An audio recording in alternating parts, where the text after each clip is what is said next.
దేవుని వాక్యాన్ని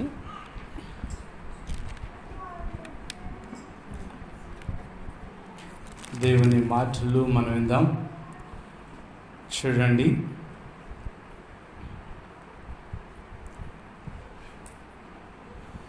ఎఫెసీయులకు రాసిన పత్రిక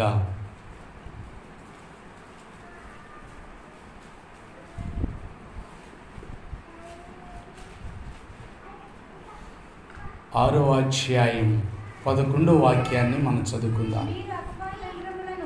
మీరు అపవాది తంత్రములను ఎదిరించుటకు శక్తిమంతులగునట్లు దేవుడిచ్చు సర్వాంగ కవచమును ధరించుకున్నది. చాలండి.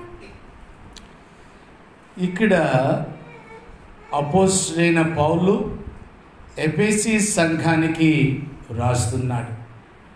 ఏమంటున్నాడనంటే, మీరు అపవాది తంత్రములను ఎదిరించుటకు శక్తిమంతులగునట్లు దేవుడిచ్చు సర్వాంగ కవచము ధరించుకొనుడి. మరి అపవాది తంత్రాలు మనం ఎదిరించడానికి శక్తి కావాలంట. ఎదిరించడానికి శక్తి కావాలి. అందుకని సర్వాంగ కవచమును ధరించుకోమని చెప్తున్నాడు. ఇక్కడ మనం కావాలి. ఇక్కడ యాడ్ ఇస్తారు, ఏమని తెలుసా? Boost is the secret of my energy. అంటే మా ఎనర్జీకి సీక్రెట్ ఏంటంటే బూస్ట్. అట్లాగే సాతాను యొక్క తంత్రములు ఎదిరించడానికి లేక దాని నుండి శక్తి పొందుకోవడానికి ఏం కావాలంటే సర్వాంగ కవచం. ఏంటిదంట? It is the secret. ఏంటి సర్వాంగ కవచం? ప్రతి మనిషికి సర్వాంగ కవచం ఉంటేనేనంట సాతానికి తంత్రాలు ఉంటాయంట. సాతానికి తంత్రాలు. అంతరం కట్టించుకోవటానికి వెళ్ళిన వాళ్ళు ఏం చేస్తారు మోషే గారు? వాళ్ళు అనేకమైన మంత్రాలు చదువుతారు. ఏం చేస్తారు? మంత్రాలు చదువుతారు. మంత్రాలు చదవకుండా కడతారా? కట్టించుకుంటారా? కట్టేవాళ్ళు కట్టించుకోరు. ఆయన నోట్లో ఏమన్నా అన్నాయి, కానీ పెదాలు మాత్రం కదలాలి. అలాగా మరి సాతానికి కూడంట మన మీదకి మరి అనేకమైనటువంటి బాణాలను వేస్తూ ఉంటాడంట. మరి వాటిని ఎదిరించటానికి మనకు శక్తి కావాలి. ఏం కావాలంట? శక్తి కావాలి. శక్తి లేకుండా మనం సాతాన్ని ఎదిరించలేం, సాతాన్ని ఓడించలేం. సాతానుడు మరి ముఖ్యంగా అనేక విధాలుగా మన మీదకి ప్రవేశిస్తున్నాడు.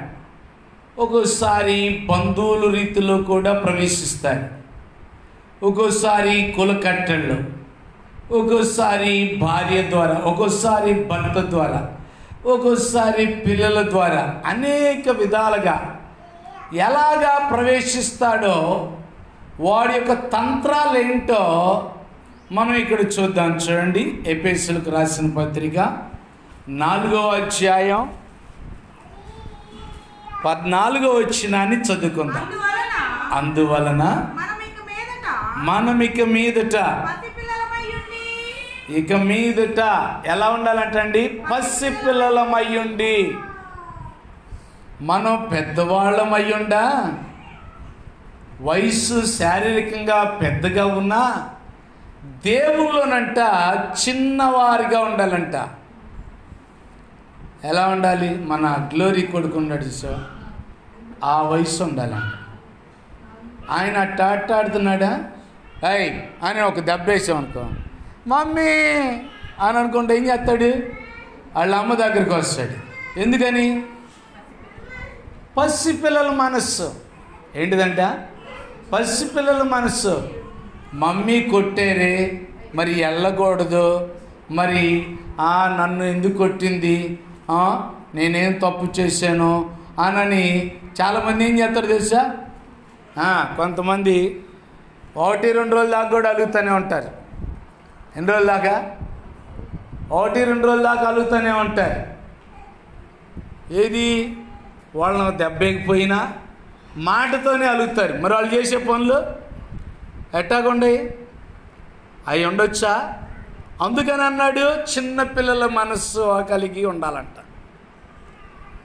చిన్నపిల్లల మనస్సు కలిగి మనమిక మీదట పసిపిల్లలమయ్యుండి. చూశారంటండి, మనుషుల మాయోపాయాలంట. చూశారంటండి, మనుషులకి ఇంట మాయా ఉపాయాలు ఏంటంటండి?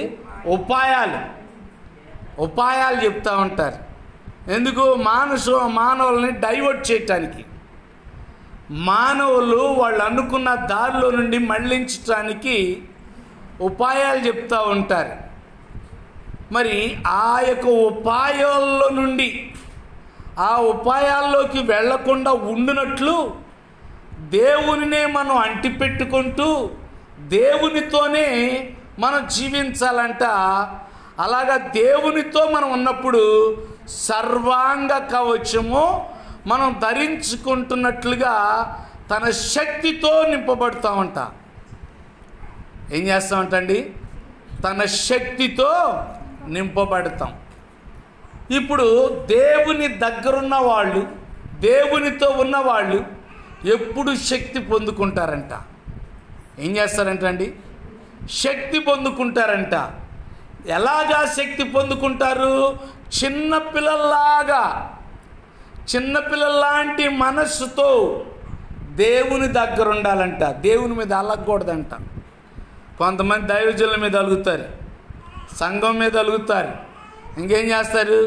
దేవుని మీద కూడా అలుగుతారు. దేవుడు పైకి ఏమైనా కనబడుతున్నాడండి? కనబడతల్లా. అయినా సరే దేవుని మీద కూడా అలిగే వాళ్ళు ఉంటారు. కనుక మరి మనం ఏం చేయాలి అని అంటే, మనము అలగకుండా మాయోపాయాల్లో పడిపోకుండా ఉండాలి అని అంటే మనం ఏం చేయాలో తెలుసా? దేవుడిచ్చు సర్వాంగ కవచం. ఏంటి ఆ కవచం అని అంటే, చిన్నపిల్లల్లాగా ఉండమని చెప్పింది కవచము. ఆ కవచం అంట సర్వాంగ కవచంగా ఉండాలంట. ఏంటంటండి? ఆ కవచం సర్వాంగ కవచం. సర్వాంగ కవచం అంటే టాప్ టు డౌన్, అంటే పై తల మొదలుకొని కింద అరిపాదం వరకు కూడా అది సర్వాంగ కవచంగా ఉండాలంట. ఈ కవచం కనుక ఉంటే శత్రువు ఏ బాణం వేసినా, శత్రువు ఏ తంత్రం కల్పించినా, ఏ మాయోపాయం కల్పించినా అది మనలోకి వెళ్ళదు, మనం వాటిలోకి వెళ్ళిపోం. ఇది ఒక శక్తి అంట. ఏంటది శక్తి అంటే? చిన్నపిల్లల్లాగా మనం దేవుని దగ్గరికి రావాలి, చిన్నపిల్లల్లాగా దేవునిలో ఉండాలి, చిన్నపిల్లల్లాగా దేవుని దగ్గరే అంటి పెట్టుకొని ఉండాలి. అలా ఎప్పుడైతే మనం అంటి పెట్టుకొని ఉంటామో నిజంగా దేవుడు వారికి ఒక వరం ఇస్తాడు. ఏంటి ఆ వరం అంటే, దుష్టుని ఎదిరించే సర్వాంగ కవచాన్ని దేవుడు వారికి ఇస్తాడంట. అదే శక్తిని ఇస్తుందంట. దానిలో పడిపోకుండా, ఇప్పుడు సాతాను యొక్క తంత్రాల్లో పడిపోయారనుకోండి, ఆదాము అవ్వలు పడిపోయారు సాతాను తంత్రాల్లోకి. వాళ్ళకి ఏమైపోయింది? ఏమైపోయిందండి? దేవుని కోపం వారి మీదకి వచ్చింది. అంతేకాదు, వారిని బట్టి ప్రపంచమంతా కూడా శపించబడింది. వారు నష్టం చూశారు. వారు చూడటమే కాకుండా వారిని బట్టి తన వాళ్ళందరినీ కూడా, తనను బట్టి సృజించబడిన సృష్టి యావత్తు కూడా ఏమైపోయిందో తెలుసా? శపించబడింది. ఇప్పుడు మనం కూడా అంతే. సాతాను యొక్క మాయోపాయాల్లో పడిపోతే దాన్ని ఎదిరించడానికి శక్తి లేకపోతే ఆదాముకి శక్తి వచ్చింది. ఆదాముకి శక్తి వచ్చింది. సాతాను అనేకమైన మాయోపాయాలు చెప్పాడు, అయినా దానికి లోబడల. కానీ భార్య దగ్గర మాత్రం, భార్య చెప్పే మాయోపాయాలకు మాత్రం తప్పించుకోలేకపోయాడు, దానిలో పడిపోయాడు. ప్రియమైన దేవుని బిడ్డలారా, ఒక్కోసారి ఇలాగే భర్త సాతాను ఇంకొక రకంగా వచ్చినా దాన్ని జయించవచ్చు. ఒకవేళ కులం నుంచి వచ్చినా జయించవచ్చు, ఆచారాల నుంచి వచ్చినా జయించవచ్చు. ఒక్కోసారి భర్త నుంచి వస్తే జయించలేం. ఒక్కోసారి తల్లిదండ్రుల నుంచి వస్తే ఆజ్ఞ మేరకుండా ఉండాలి కనుక అలా ఉండిపోవాల్సిందే. దేవుని ఆజ్ఞ ఏమైపోయింది? కొంచెం కింద చదువుకుందామా. చూసారంటండి, వంచన చేసుకుంటారంట, వశపరుచుకుంటారంట. చదువమ్మా. తప్పు మార్గమునకు, తప్పు మార్గములోకి లాగు కుయుక్తి, గాలికి కొట్టుకొని పోవునట్లు. ఏం ఉపదేశాలంట? ఏం ఉపదేశాలు? కల్పింపబడిన ఉపదేశాలు. ఈ కల్పనా కథలు అట్ట కాదులే, దైవజన్ చెప్పింది, పాస్టర్ గారు చెప్పింది అట్ట కాదు. ఇలాగా ఎట్ట కూడా చేయొచ్చు, ఎట్ట కూడా చేయొచ్చు. దేవుడు జక్కయ్యను పిలిచిన వెంటనే వచ్చాడా, లేకపోతే కాసేపు ఆగయ్యా అన్నాడా? ఏమండి, పిలిచిన వెంటనే వచ్చాడా, కాసేపు ఆగమన్నాడా? బైబిల్లో త్వరగా దిగాడని ఉంది. ఎలాగుంది? త్వరగా దిగానని ఉంది. మళ్ళీ ఏమన్నాడు తెలుసా? పేతురు, ఆంద్రేయ వీళ్ళని ఏమన్నాడు తెలుసా? మీరు నన్ను వెంబడించండి అన్నాడు. వెంటనే వెంబడించారా? ఇంటికెళ్ళి వస్తామండి, మేము కొంచెం ఆళ్ళ పనులు అవి చూసుకొని వస్తాం అన్నారా? మరి మనం ఇంటికాడ పనులు చేసుకున్నాకే దేవుని పని, ఇంటికాడ అవి చక్క పెట్టాకే దేవుని పని. లోతు భార్యను అవి చక్క పెడుతుంటే దేవుడు ఏం చేశాడు చెప్పండి? బలవంతంగా వాళ్ళని రెక్క పట్టుకొని బయటికి లాగాడంట. వాళ్ళు ఇష్టపూర్వకంగా వచ్చారా? మన ఎన్ని పనులున్నా సరే అవి ప్రక్కన పెట్టి దైవజనులు పిలిచినా, దేవుడు పిలిచినా ఉన్న పళంగా వెళ్ళాల్సిందే. నేను కాదు అన్నా అనుకో, దేవుడు పిలుస్తున్నాడు, ఇక రాయ్యా నీవు ఇప్పుడు వరకు కూడా మాయోపాయాల్లో పడిపోయి, కల్పన బోధలకు లోబడిపోయి నీవు ఆ కుయుక్తిలో ఉండిపోయావు, ఇక రాలే రా అని అన్నాడు అనుకోండి, ఒక 5 నిమిషాలు అయ్యా, 2 నిమిషాలు అయ్యా అంట అనుకుంటుందా? ఉన్న పళ్ళంగానే వెళ్ళిపోవాల్సిందే. తింటూ ఉంటున్నా ఆ ముద్ద అట్టగే ఉండిద్ది, లోపలికి కూడా వెళ్ళదు, వెళ్ళిపోవాల్సిందే. చేతిలోనే ఉండిద్ది, అలాగే వెళ్ళిపోవాల్సింది. అప్పుడు ఏమైపోతాయి ఇంట్లో పనులు? అప్పుడేమవుతాయి నీ మీద ఉంచబడిన పనులు, భారాలు? దేవుని పిలుపు అంత భయంకరంగా ఉండిద్ది. జాగ్రత్త. చాలామంది మా పని చూసుకున్న తర్వాతే, మీరు చూసుకున్న తర్వాతే, మా అన్నీ కంప్లీట్ అయిపోయాకే అనుకొని ఏం చేస్తున్నారో తెలుసా? వీళ్ళలో చిన్న పిల్లల్లాంటి మనసు లేకుండా ఏం చేస్తున్నారు? సాతాను కల్పన బోధలకు లోబడుతున్నారు. కనుక నువ్వు సాతాన్ని ఎదిరించలేకపోతున్నావు. సాతాను నీ మీద ఏలుబడి చేస్తుంది. సాతాను భయంకరంగా నీ మీద ఏలుబడి చేస్తూ అనేకమైనటువంటి నష్టాల్లోకి. అందుకని దేవుని యొక్క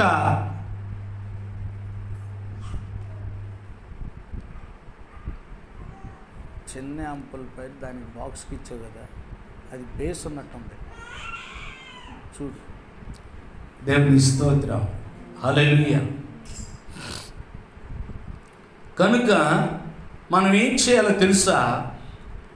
దేవుని సన్నిధిలోనే మనం ఆ కల్పన బోధలకు కాదు కానీ దేవుడి నిమిషాల ప్రకారంగా. ఒకసారి యేసత్న గారు అని ఒక ఆయన గారు ఉన్నారు, చాలా గొప్ప దైవజనులు. ఆయన గారు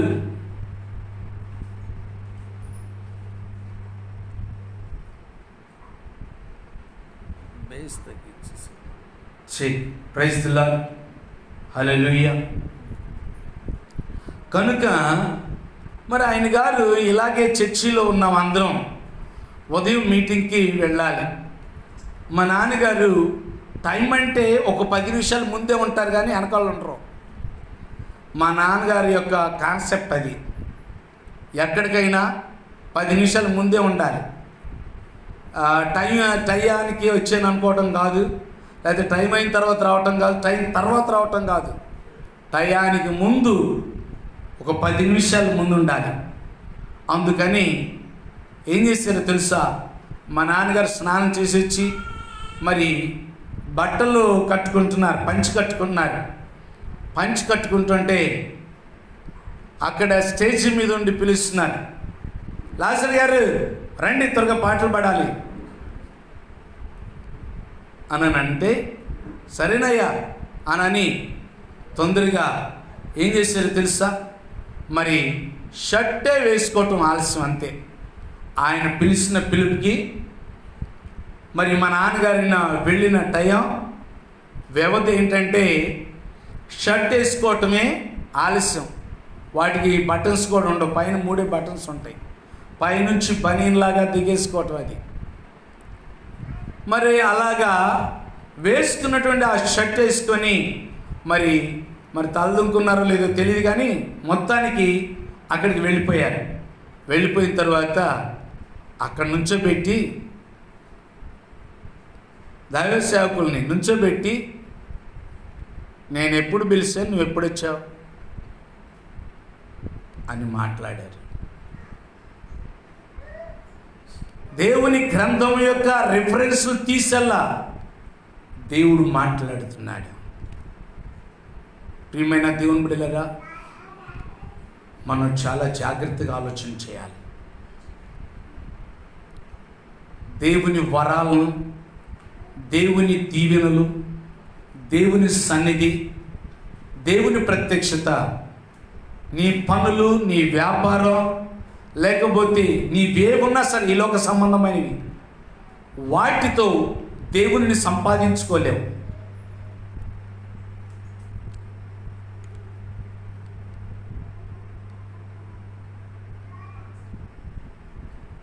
దేవునిని సంపాదించుకోలేము. ఎప్పుడు సంపాదించుకోగలుగుతాము అని అంటే, దేవుడు పిలిచిన వెంటనే ఉన్న పళంగా వచ్చిన వారు. ఎలాంటి వారు అంటండి? ఉన్న పళంగా వచ్చిన వారు. నిన్న నేను ఏంటి మిక్సర్లోనా బేస్ ఎక్కువ ఉంది, మిడిల్ బేసా లేకపోతే చూడు తగ్గించు, బేస్ పెట్టుకుని ఎలా వస్తుంది? షార్ప్ పెట్టు. Praise Lord. కనుక ప్రియమైన దేవుని బిడ్డలారా, మనం ఏం చేయాలి అని అంటే, మనం దేవుని పిలుపుకు ఎంత విలువిస్తున్నామో.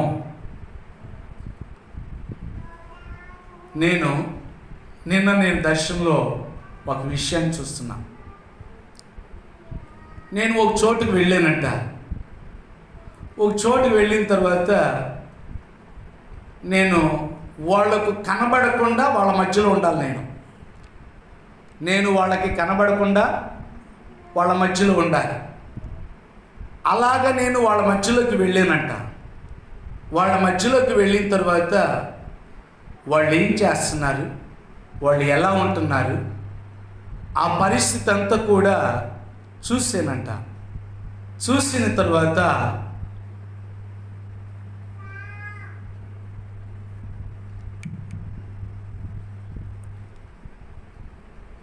మామూలు మైకన్నా పెట్టిన ఆయన. అలాగా మళ్ళీ రిటర్న్ అయ్యేటప్పుడు మరి దేవుని ఆత్మ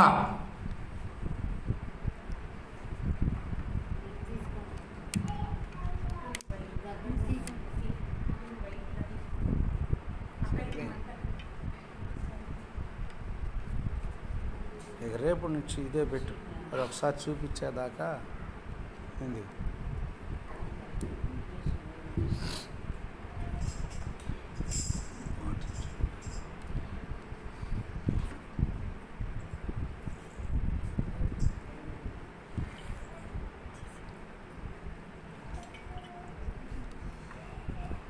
అలాగా నేను రిటర్న్ అయ్యేటప్పుడు నన్ను మధ్యలోనే ఆ ఆత్మ నన్ను వదిలేస్తున్నట్టుగా ఉంటుంటే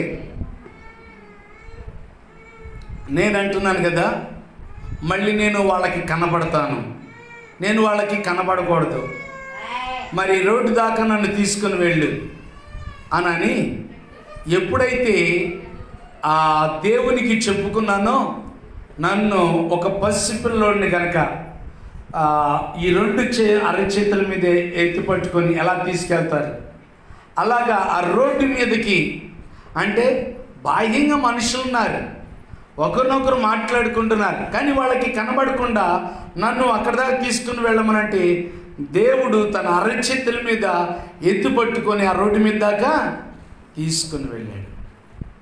ప్రియమైన దేవుని బిడ్డలారా, దేవుని దగ్గర కొన్ని వరాలు నువ్వు చూడాలి అని అంటే, దేవుని వరాలతో నువ్వు స్నేహం చేయాలి అంటే, దేవుడు నీతో ఉండాలి అని అంటే ఒకే ఒక విషయం ఏంటంటే, దేవుడు ఏది చెప్పినా నిమిషాల ప్రకారంగా తీర్మానం చేసుకున్నప్పుడు వాయిదాలు వేయకుండా, గడువులు వేయకుండా వెంటనే తీర్మానం చేసుకొని ఎవరైతే చేస్తూ ఉంటారో వారితో దేవుడు ఉండడానికి ఆయన ఇష్టపడతాడు. దేవుని స్తోత్రం, హల్లెలూయా.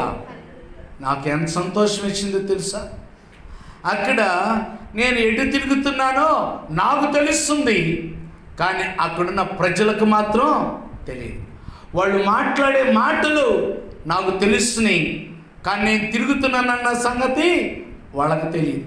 నాకు అప్పుడు అనిపించింది, ఓహో, ఇలా వెళుతుంటే దుష్టశక్తులు కూడా కొన్ని ఇలాగే తిరుగుతూ ఉంటాయి మనుషులు కనబడకుండా.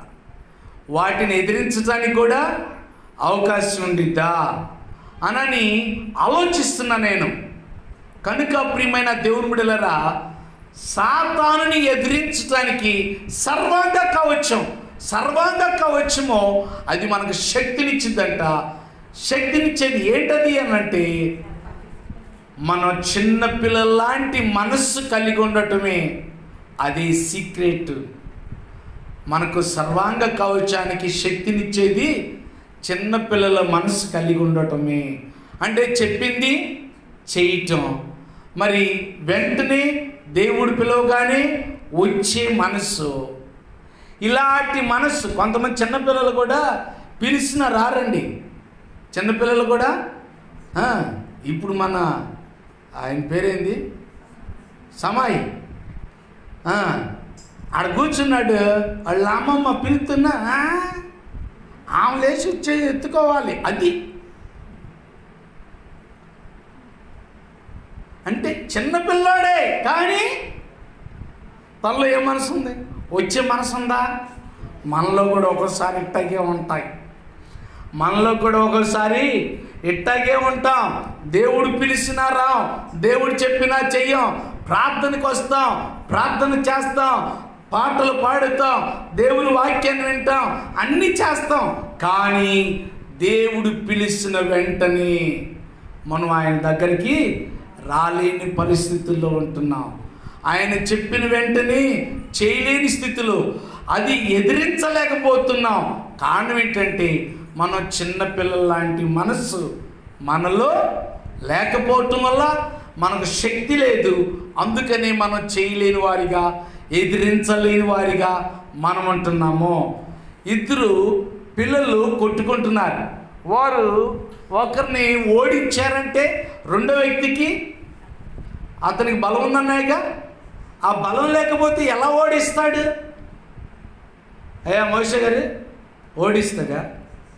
ఓడించలేడు. బలం ఉన్న వాళ్ళే ఓడిస్తారు. కనుక మరి మనం ఏం చేయాలి? బలము పుంజుకోవాలి. ఎలా వస్తుంది బలము? ఆ సర్వాంగ కవచానికి ఎలా ఉంటుంది బలం? ఇప్పుడు ఉప్పు ఉందండి, ఉప్పు ఉంది, ఉప్పులో సారం లేదు. కత్తి ఉంది, కత్తిలో పొదులు లేదు. కత్తి ఉంది, కత్తిలో పొదులు లేదు. కత్తి పెట్టి పొడిచినా ఉపయోగం ఉండిద్ది, కత్తి పెట్టి నరికినా ఉపయోగం ఏమీ లేదు. అలాగే సర్వాంగ కవచం ధరించుకుంటున్నాం, కానీ దానిలో బలం ఉందా? దానిలో శక్తి ఉందా? అపవాది తంత్రములను ఎదుర్కొనే శక్తి దానికి కలుగుతుందా? ఆలోచించేయాలి మనం.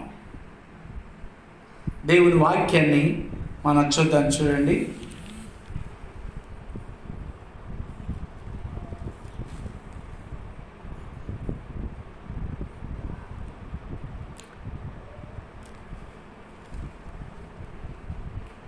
దశలోనికి రాసిన మొదటి పత్రిక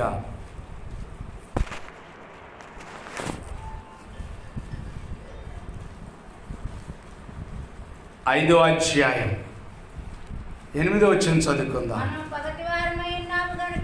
మనము పగటివారమై ఉన్నాము గనుక మత్తులమై ఉండక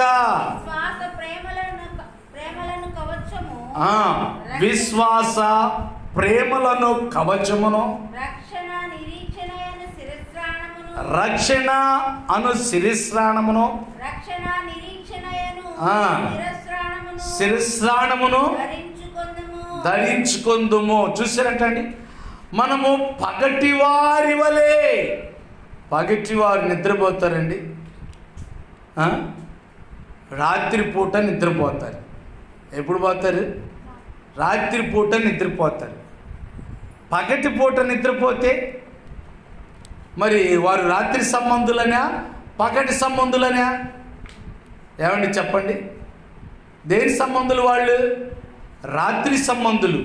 నిద్రపోవటానికి రాత్రిని దేవుడు ఏర్పాటు చేశాడు కనుక రాత్రిలోనే నిద్రపోవాలి. అంటే అర్థం ఏంటంటే తెలుసా?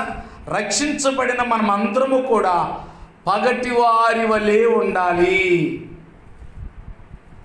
ఇది రాత్రైనా పగలైనా ఎలాగుండాలంటండి?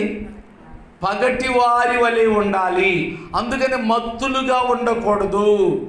కొంతమంది సాతాను చెప్పేటువంటి లాలనకి మత్తులైపోతారు. సంసోను మత్తుడయ్యాడా లేదా? ఏమండి, మత్తుడవటం వల్ల ఏమైపోయింది పరిస్థితి? తనకున్న వరం, ఎంతటి వరం, ఎలాంటి ఫిలిష్తీయులైనా లేకపోతే ఎవరైనా సరే అతన్ని ఎదిరించలేనటువంటి శక్తి అతడు కోల్పోయాడు. ప్రియమైన దేవుని బిడ్డలారా, కోల్పోవడమే కాదు, శారీరకంగా ఎంత శక్తిహీనుడు అయిపోయాడో తెలుసా? ఎంత శక్తిని పోగొట్టుకున్నాడో తెలుసా?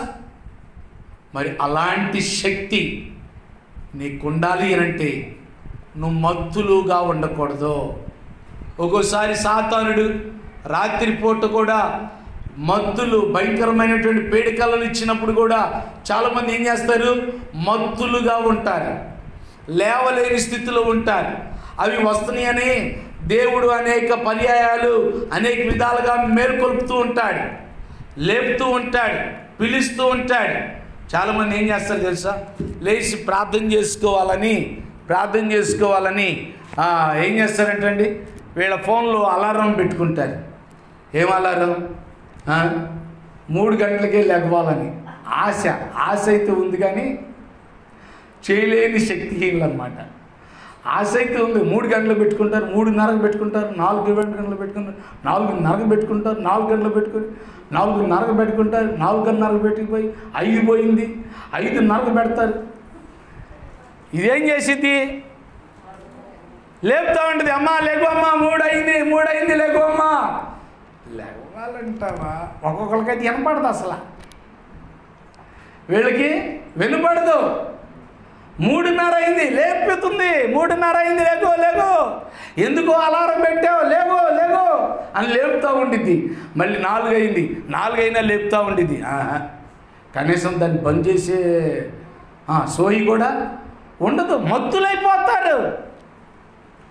ఇలా ఇలా ఇలా ఇలా ఉండి ఎన్నింటికి లేపుతారయ్యా? 8 అయింది. అవునా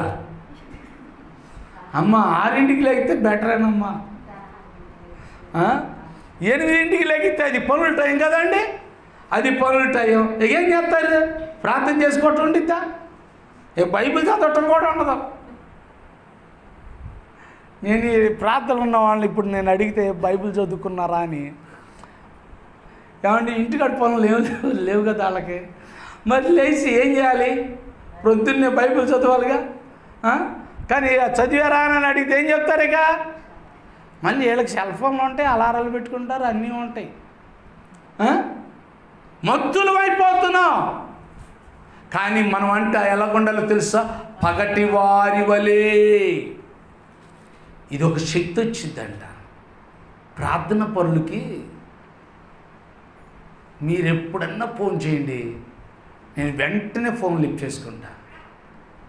మళ్ళీ 2-3 రింగులు కూడా కాదు, నా వెంటనే ఉండిద్ది. నా ఒక్కొక్కసారి అందుకోవటం లేట్ అయితే తప్ప, నా దగ్గర లేకపోతే తప్ప, ఎక్కువ శాతం నా తలగడ పక్కనే పెట్టుకుంటా. నేను వెంటనే ఏం చేస్తా? మరి మనం కూడా ఏం చేయాలి?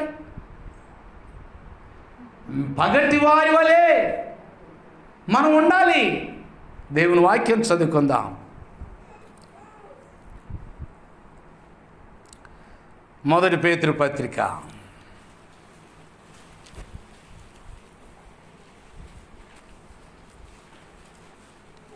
5వ అధ్యాయం 8వ వచనం చదువుకుందాం. నిబ్బరమైన బుద్ధి గలవారమై మెలకుగా ఉండుడి. మీ విరోధి అయిన అపవాది గర్జించు సింహం వలె ఎవరిని మింగుదునా అని వెదుకుచూ తిరుగులాడుచున్నాడు. ఏం చేస్తున్నాడంటండి? నేను ఇందాక చెప్పా, సాతానుడు వచ్చేటప్పుడు మనకు తెలియదు, తెలుసా? దేవుని ఆత్మ మన దగ్గరకు వచ్చేది కూడా మనకి తెలియదు. కనుక మరి మనం ఏం చేయాలి? మెలకుగా ఉండటం నేర్చుకోవాలి. నిబ్బరమైన బుద్ధి కలిగి. కొంతమందికి లేనిపోయిన వినకూడని ఇన్సిడెంట్లు విన్నారనుకోండి, వాళ్ళకి గుండె టర్రని అయిపోయింది, హార్ట్ అటాక్ వచ్చేసింది. ఒక్కసారి ఏమైపోతారు? ఉన్నట్టుగానే ఉంటారు, పడిపోతారు. ఎందుకని? అంత భయం. మళ్ళీ వాళ్ళు మాట్లాడే మాటలు ఏ మాటలు మాట్లాడతారో వాళ్ళకి తెలియదు. కలవరపోతూ ఉంటారు, భయపడిపోతూ ఉంటారు. అమ్మ అమ్మ అమ్మ అమ్మ అమ్మ అమ్మ ఏం జరిగిందో ఏం జరిగిందో ఏం జరిగిందో ఏముండదాడా. కానీ వీళ్ళ గుండె మాత్రం 102 కొట్టుకునేది. ఎందుకని? భయం. ఆ భయమే ఉండకూడదు అంటున్నాడు దేవుడు. నిబ్బరమైన బుద్ధి. ఏంటిదంటండి? నిబ్బరమైన బుద్ధి కలిగి మనం మెలకుగా ఉండాలి. మెలకువ మనకు కావాలి. మెలకువతో అపవాది అయిన సాతానట గర్జించు సింహం వలె ఎవరిని మింగుదునా అని వెదుగుతున్నాడు, తిరుగుతున్నాడు. తిరిగేటప్పుడు నువ్వు కనపడుతున్నావా? నువ్వు మెలకుగా లేనట్టుగా, మత్తురాలుగా పడిపోయినట్టుగా ఉండవా? నిన్ను మింగేస్తాడు, జాగ్రత్త. నువ్వు మెలకుగా ఉండి నువ్వు మత్తురాలుగా కాకుండా దాన్ని ఎదిరించే శక్తి నీలో ఉంటే నువ్వు దాన్ని ఎదిరిస్తావు, అది నీ నుండి పారిపోతుంది. కనుక మరి మనం ఏం చేయాలో తెలుసా? దేవుని యొక్క సన్నిధిలో మనం ఇంట్లో ఉన్నా సరే, చాలామంది ఏం చేస్తున్నారు? ఉపవాసాలే, పేరుకి ఉపవాసాలే. ఏంటమ్మా అంటే ఏంటమ్మా అన్నం తినలేదండి, ఉపవాసం అండి. కొంతమంది ఏం చేస్తున్నారు ఈ మధ్య, భోజనాలు కూడా అల్పాహారంలా తీసుకున్నా, భోజనం కూడా అల్పాహారం. ఎవరు చెప్పారండి భోజనం అల్పాహారం? అసలు లెక్క అయితే పులిహార కూడా టిఫిన్ కింద తీసుకోకూడదు లెక్క ప్రకారం. అది ఆహారమే. అది ఆహారం కాదంటారా? ఆహారమే. ఆ రోజంతా కూడా నువ్వేం చేయాలి? చాపేసుకొని, ఇప్పుడు మీరు వచ్చారు, చాపల మీద కూర్చున్నారా లేకపోతే మంచాల మీద కూర్చున్నారా? ఇంటిలో కూడా ఆ రోజంతా కూడా చాపేసుకొని దేవునితో గడపండి. నీకెంత ఆనందం ఉండిద్దో, నీకెంత మెళుకు ఉండిద్దో. దేవుడు ఏ టైంలో ఏది చెప్తున్నా సరే, చిత్తం ప్రభువా నేనున్నానయ్యా. సమూయేలు బాలుడిగా ఉన్నప్పుడే అంటున్నాడు, చిత్తమయ్యా నీ దాసుడు ఆలకిస్తున్నాడు, సెలవిమ్మో. మరి మనకి రక్షణ పొంది ఇంత వయసు వచ్చినా మరి మనం అలాగ ఆలకిస్తున్నామా? అలాగ మనం వినగలుగుతున్నామా? ఆలోచించండి. దేవునిలో ఉండే ఆనందం వేరు, లోకానుసారంగా వచ్చే ఆనందం వేరు. అపవాది తంత్రములను ఎదిరించడానికి శక్తివంతులు కావాలి అంటే మనం పసిపిల్లల లాంటి మనసు ధరించుకుంటేనే ఆ శక్తి మనకు వస్తుందంట. అప్పుడు మనం సాతాన్ని ఎదిరించి దేవునితో మాట్లాడగలుగుతాం, దేవుని స్వరాన్ని వినగలుగుతాం, దేవుని దర్శనాన్ని చూడగలుగుతాం. దేవుని మనం మాట్లాడి భవిష్యత్తులో ఏం జరుగుతుందో, ఏం జరగబోతుందో దేవుడు ప్రతి విషయాల్లో ఒక్కొక్కరి గురించి కొన్నిసార్లు దేవుడు బయలుపరుస్తూ ఉంటాడు. ఇదిగో నీకు ఇది జరగబోతుంది, నీకు ఇది జరగబోతుంది, నువ్వు జాగ్రత్త అంటే. కొంతమంది సర్దిద్దుకునే వాళ్ళు ఉంటారు, సర్దిద్దుకోకుండా అలాగ మందమత్తుల్లాగా ఉంటారు. ఉంటూ వల్ల ఏమవుతుంది, అది వాళ్ళ మీదకి వచ్చేస్తుంది. కనుక ప్రియమైన దేవుని బిడ్డలారా, ఎండలకి కాదు దడవాల్సింది, దేవుని మాట వినకపోతే భయం రావాలి. దేవుడిచ్చే సర్వాంగ కవచాన్ని మనం ధరించుకోకపోతే భయం రావాలి. ఎందుకో తెలుసా? సాతానుడు నిన్ను మింగేస్తాడంట. వాడి కంట పడకుండా ఉండునట్లు, వాడి కంట పడకుండా వాడి నోట్లోకి వెళ్ళకుండా ఉండడానికి వరకు ఏం చేయాల్సి గారు? మనం ఎల్లప్పుడూ నిబ్బరమైన బుద్ధి కలిగి మెళకువగా దేవుడిచ్చే సర్వాంగ కవచాన్ని మనం ధరించుకోవాలి. సాతాన్ని ఎదిరించాలి. వాడు ఎల్లప్పుడూ తిరుగుతున్నాడు. ఆఖరికి ఒక వాక్యం చదువుకుందాం.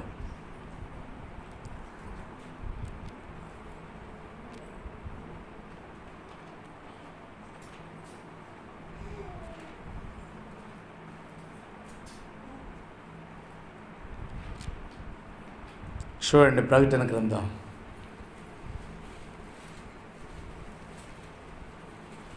2వ అధ్యాయం 24 వచ్చిన చదువుకుందాం.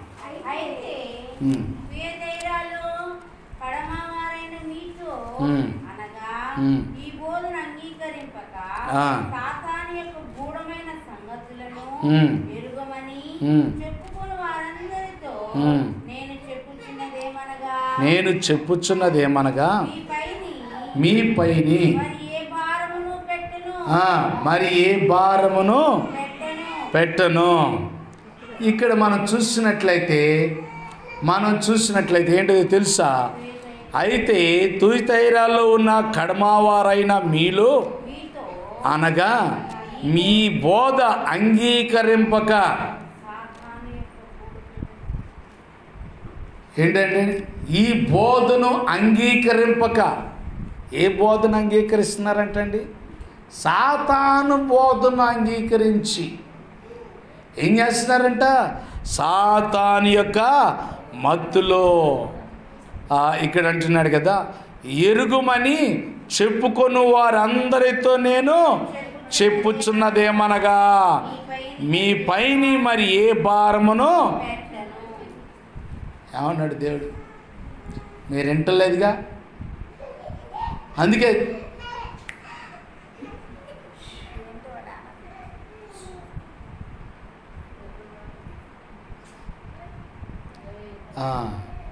కనుక మనం గమనించాలి, ఇక్కడ దేవుడు మాట వినేవారితోనే మాట్లాడతాడంట. మాట వినని వారితో దేవుడికి భారమును, అంటే దుష్టుడు వచ్చేది కూడా ఇక చెప్పడంట. అది మంచిదా? ఏమండి, నీకు నష్టం కలిగేది కూడా ఇక చెప్పడంట. అది మంచిదా?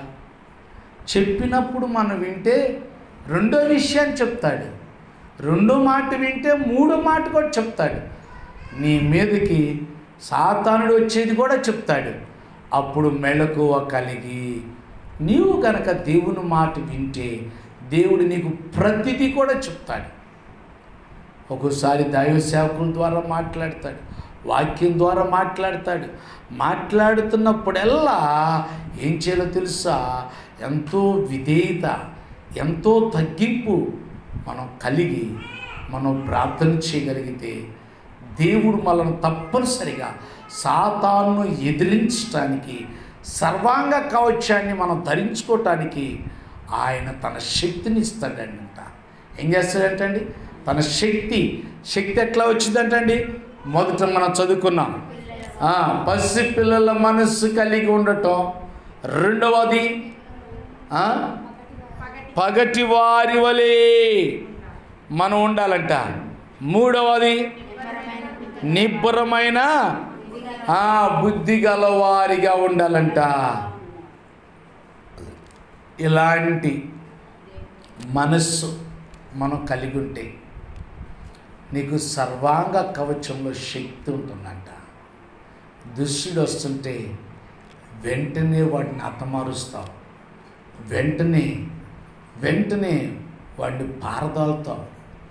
నిన్న నేను ప్రార్థన చేసుకుంటుంటే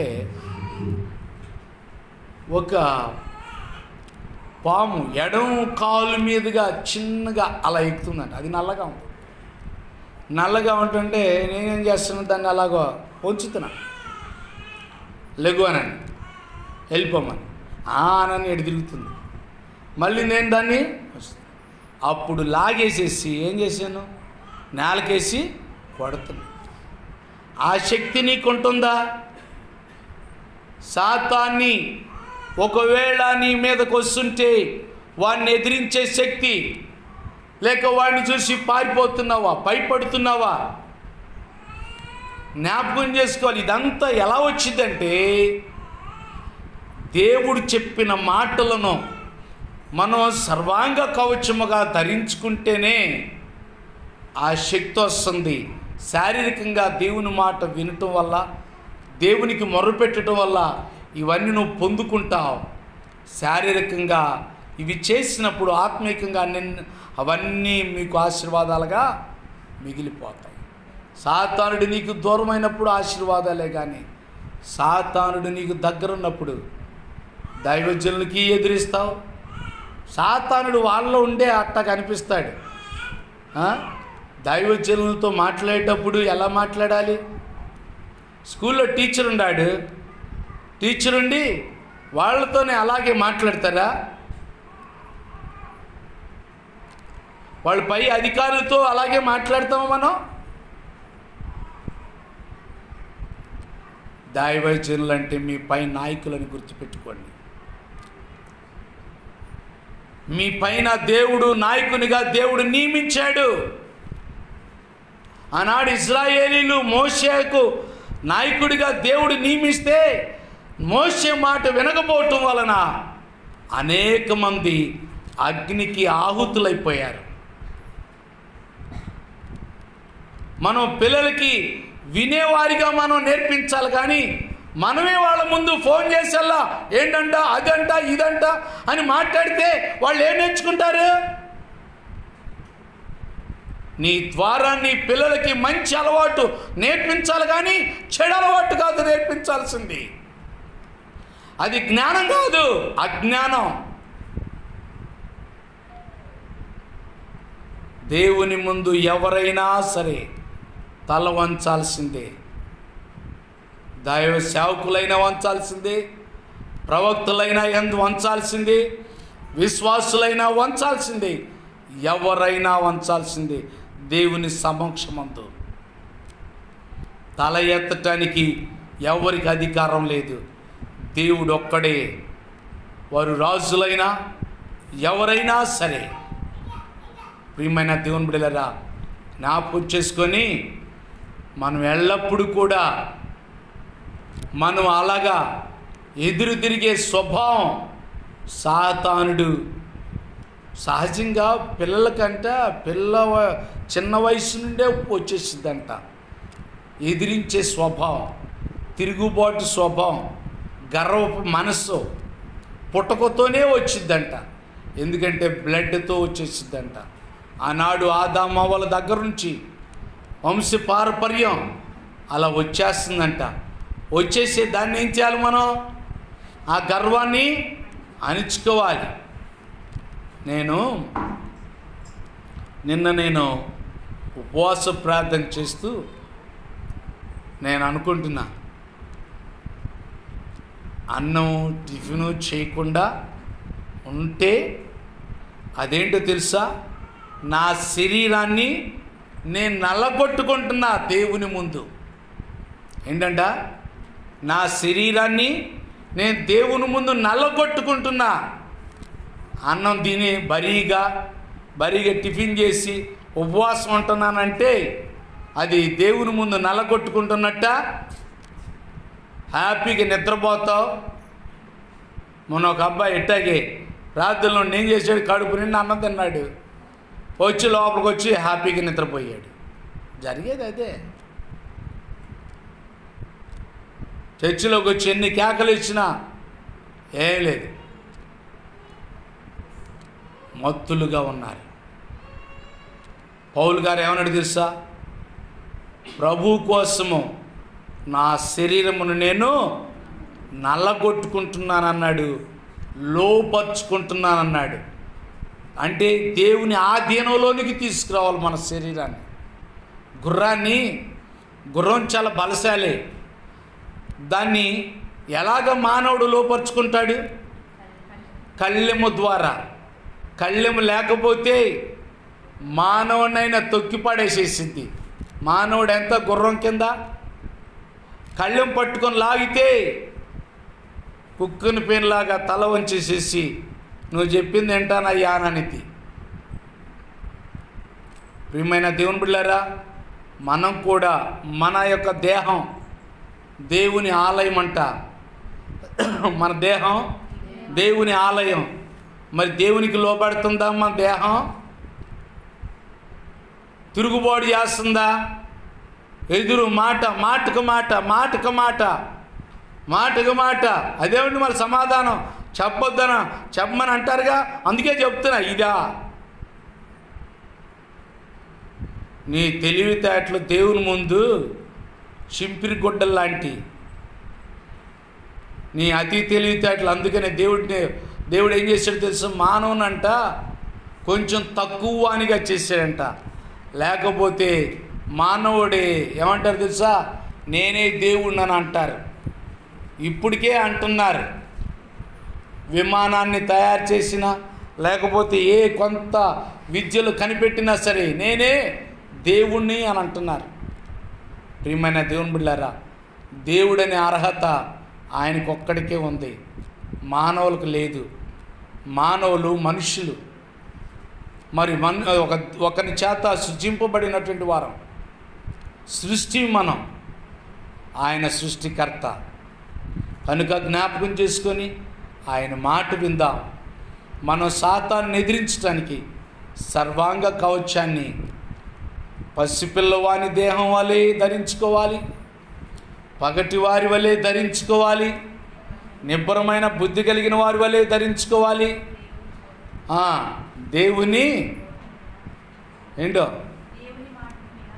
దేవుని మాట వినేటట్టుగా మనం ఉంటే అప్పుడు సర్వాంగ కవచముగా మనకుంటుంది.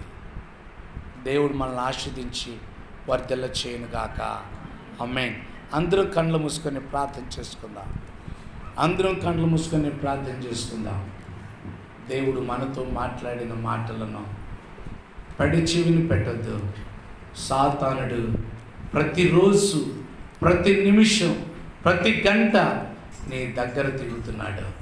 నువ్వు ఎటు వెళుతున్నా సాతానుడు చూడలేని చోటు నీకు లేదు.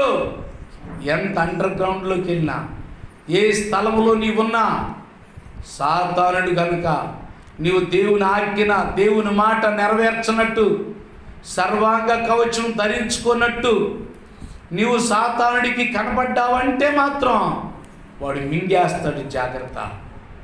వాడి నోట, వాడి కంట పడకుండా ఉండాలంటే మనం ఏం చేయాలో తెలుసా? మనం చిన్నపిల్లల లాంటి మనసు ఆ సర్వాంగ కవచాన్ని ధరించుకోవాలి. మత్తులు కాకుండా పగటి వారి వల్లే ఉండినట్లుగా ఆ సర్వాంగ కవచాన్ని ధరించుకో. నిబ్బరమైన బుద్ధి గలవారమై ఉండినట్లు ఆ సర్వాంగ కవచాన్ని ధరించుకో. దేవుని మాట వినేవారిగా మనం ఉంటే మనకెంతో నెమ్మది, మనకెంతో సంతోషం, సమాధానం. కనుక జ్ఞాపకం చేసుకొని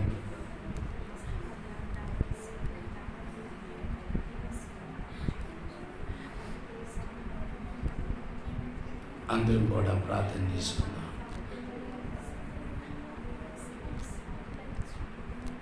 ప్రభువా, దుష్టుడి కంట నేను పడకూడదు నాయనా. ఆ సాతానుడు సింహం వలె ఎవరిని మింగుదునా అని ప్రతి ఒక్కొక్కరి దగ్గరకు తిరుగుతున్నాడయ్యా. నేను వాడి కంట పడకూడదు ప్రభువా, వారి నోట్లో నేను పడకూడదు నాయనా. వాడు నన్ను మింగకూడదు నాయనా, నా కుటుంబాన్ని మింగకూడదు నాయనా. అందుకని చాలామంది యాక్సిడెంట్, మృత్యువాత పడింది లేదా కబళించింది అంటూ ఉంటారు. నది ఆ వ్యక్తిని కబళించింది అంటూ ఉంటారు. మరి కబళించకుండా ఉండాలి అంటే దేవుని నోట నుండి వస్తున్న ప్రతి మాట నువ్వు వింటావా? నీకు మేలు చేసే పని, నీకు మేలు జరిగే పని దేవుడు బోధిస్తున్నాడు. మరి దేవుని మాట ఎంత శ్రద్ధగా వింటున్నావో తెలుసా? నువ్వు అది వస్త్రంగా ధరించుకో, సర్వాంగ కవచముగా ధరించుకో. సాతానుడు అనేక తంత్రాలతోటి, మాయోపాయముల చేత, కల్పన బోధల చేత నిన్ను వాడు తన వైపు తిప్పుకోవాలని చూస్తున్నాడు. కనుక ప్రార్థన చేసుకుందాం.